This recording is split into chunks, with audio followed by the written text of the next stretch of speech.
JE எக்ஸாமுக்கு நீங்கள் apply பண்ணியிருக்கீங்க, ஆனால் உங்கள் ப்ரிப்பரேஷன் இன்னும் ஸ்டார்ட்டே பண்ணல, இல்லை நான் அந்த அளவுக்கு இன்னுமே ஒன்றுமே ப்ரிப்பேர் பண்ணாத மாதிரி இருக்குது அப்படின்னு நீங்கள் ஃபீல் பண்ணிங்கன்னா, அப்போ இந்த வீடியோ முழுக்க முழுக்க உங்களுக்காக தான். வரப்போகிற ஜான்வரியில் ஜேஇ மெயின்ஸோடைய ஃபேஸ் 1 நடக்க போகுது. அண்டு இந்த எக்ஸாம் வந்து பார்த்தீங்க அப்படின்னா ரொம்ப ரொம்ப க்ரூஷியல்.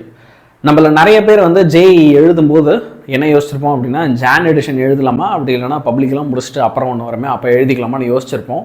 நான் உங்களுக்கு லாஸ்ட் டைமே சொல்லியிருந்தேன், எப்பயுமே வந்து ஜான் எடிஷனில் கட் ஆஃப் கம்மி, அதனால் உங்களுக்கு சீட்டு கிடைக்கிறது ஜான்வரியிலே நீங்கள் நல்லா எழுதிட்டீங்கன்னா சீட்டு கிடைக்கிறதுக்கான வாய்ப்பு அதிகம். எனக்கு கொஞ்சோண்டு கம்மி கட் ஆஃப் இருந்தால் கூட ஈஸியாக சீட்டை அடிச்சிட முடியும்.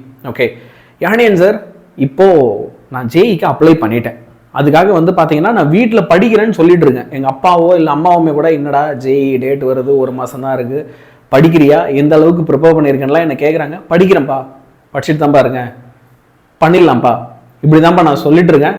ஆனால் சார் எனக்கு உள்ளுக்குள்ளே பயமாக இருக்குது, I am very very nervous அப்படின்னா, அப்போது நீங்கள் என்ன செய்யணும் அப்படின்றத இந்த வீடியோவில் கம்ப்ளீட்டாக நான் உங்களுக்கு சொல்கிறேன். ஃபர்ஸ்ட் விஷயம் என்ன அப்படின்னா, ஸ்டில் ஒரு நம்பிக்கை இருக்குது, சரியா? நீங்கள் ஜேஇ 2026 நல்லா பண்ணோம் அப்படின்னு நினைக்கிறீங்கன்னா அதுக்கான ஒரு நம்பிக்கை இருக்கு.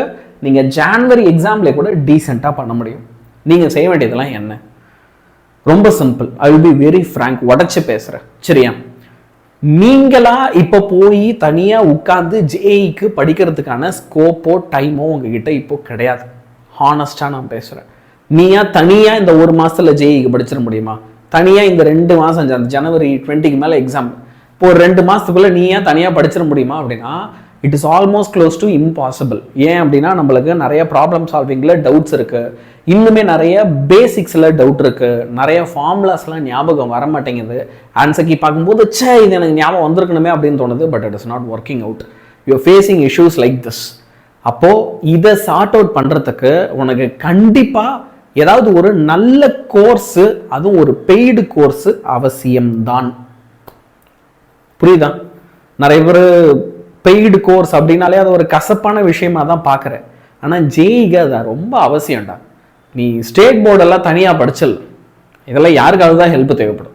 ஆனால் ஜேஇக்கு அத்தனை பேருக்குமே ஹெல்ப் தேவைப்படும். அதனால தான் இந்தியாவில் இட் இஸ் தி டஃபஸ்ட் எக்ஸாம்ஸில் ஒன்று. அப்போது வேதாந்தில் நாங்கள் உங்களுக்கு என்ன செய்கிறோம் அப்படின்னா, அதுக்காகவே ஒரு விஷயத்தை, ஒரு கோர்ஸை பிளான் பண்ணியிருக்கோம். இந்த கோர்ஸ் என்ன தெரியுமா? பேசிக்காக நாங்கள் இதில் உங்களுக்கு என்ன செய்ய போகிறோம் அப்படின்னா, ஒரு 5000 கொஸ்டின்ஸ் கொடுக்க போகிறோம். ஆன்சர் கீ சொல்யூஷனோட 5000 கொஸ்டின், பார்ட் டெஸ்ட்டா, ஃபுல் டெஸ்ட்டா, எல்லா சப்ஜெக்ட்டுக்கும் ஹை வெயிட்டேஜ் டாபிக்ஸாக பிரித்து வருஷம் வருஷம் நாங்கள் தரப்போகிற இந்த டெஸ்ட்டில் இருந்து தான் உங்களுக்கு வந்து என்ன ஆகுது அப்படின்னு பார்த்தீங்கன்னா, திரும்ப திரும்ப திரும்ப திரும்ப திரும்ப திரும்ப திரும்ப நிறைய கொஸ்டின்ஸ் எல்லாமே வந்து கேட்டுகிட்டே இருக்கிறாங்க, சரியா? ஸோ இது என்ன வேர்ட்ஸ் எல்லாம் ஜம்பிள் ஆயிடுச்சு, ஒரு நிமிஷம். அப்போது யார் யாருக்கெல்லாம் இதில் ஜாயின் பண்ண இன்ட்ரெஸ்ட் இருக்கும், சரியா? நீங்கள் எல்லாருமே என்ன செய்யலாம் அப்படின்னா இதில் ஜாயின் பண்ணலாம். டெஸ்ட் சீரீஸ்க்கு ஒரு சர்ப்ரைஸ்னு வச்சுக்கோங்க, அதனால் டெக்ஸ்ட் எல்லாம் மாறி மாறி வருது. Okay, so all you have to do is இந்த டெஸ்ட் சீரீஸை அட்டன் பண்ணுங்கள், இந்த டெஸ்ட்டை எழுதுங்க. என்ன ஃபீஸில் ஆன்சர் இது வரும் அப்படின்னா 999 வரும். நம்ம கனவு டெஸ்ட் சீரீஸே நம்ம வந்து பார்த்தீங்கன்னா 499 பண்ணுறோம். ஓகே, இது வெறும் ஸ்டேட் போர்டு எக்ஸாம் 499 பண்ணுறோம். நாங்கள் ஜேஇக்கான ஒரு டெஸ்ட் சீரீஸை 5000 கொஸ்டினை உங்களுக்கு வந்து பார்த்தீங்கன்னா 999 ருபீஸில் தரப்போகிறோம். நாளன்னைக்கு அதுக்கான அப்டேட் வரப்போது. ஃப்ரெஷ்ஷாக ஃபேஸ் 2 எல்லா டெஸ்ட்டையும் நீங்கள் ஆரம்பத்துலேருந்து எழுதலாம், எழுதி பார்க்கலாம். உங்களுக்கு ரொம்ப ரொம்ப யூஸ்ஃபுல்லாக இருக்கும். அதில் இருக்க கொஸ்டின் எல்லாத்தையும் இருக்கிற ஒரு 50 நாளில் உட்காந்து சால்வ் பண்ண கற்றுக்கு. 50 நாள் இதுதான் என் வாழ்க்கை, நான் என்ஐடியில் ஜாயின் பண்ணணும்னு நினைக்கிறேன், ஐஐடியில் ஜாயின் பண்ணணும்னு நினைக்கிறேன் அப்படின்னா உட்காரு, 50 நாள் கஷ்டப்படு, கொடுக்குற ப்ராப்ளம் எல்லாத்தையும் சால்வ் பண்ணு. டெஸ்ட் எழுது, தப்பு பண்ணதெல்லாம் எடு, சால்வ் பண்ணு, சொல்யூஷன் பாரு, எப்படி சால்வ் பண்ணுறதுன்னு கற்றுக்கோ, திரும்ப சால்வ் பண்ணு. 5 நாள் 6 நாள் கழிச்சு திரும்ப அதே சம் எடுத்து சால்வ் பண்ணி பாரு. இதே வேலையார் ஒரு 50 நாள் உன் வாழ்க்கையே மாற்றிடும். நீ யோசிச்சு பாரு, 50 days can change your life completely. நீ ரொம்ப ரொம்ப சூப்பராக வாழலாம். அப்போ அதுக்கு நீ முயற்சி எடுக்க போறியா, எடுக்காமல் அமைதியாக இருக்க போறியா அப்படின்றத நீ சீக்கிரமாக யோசிச்சு ஒரு நல்ல முடிவுக்கு வா. கண்டிப்பாக நீங்கள் நல்ல முடிவு தான் எடுக்க போகிறீங்கன்றதுல எனக்கு நம்பிக்கை இருக்குது.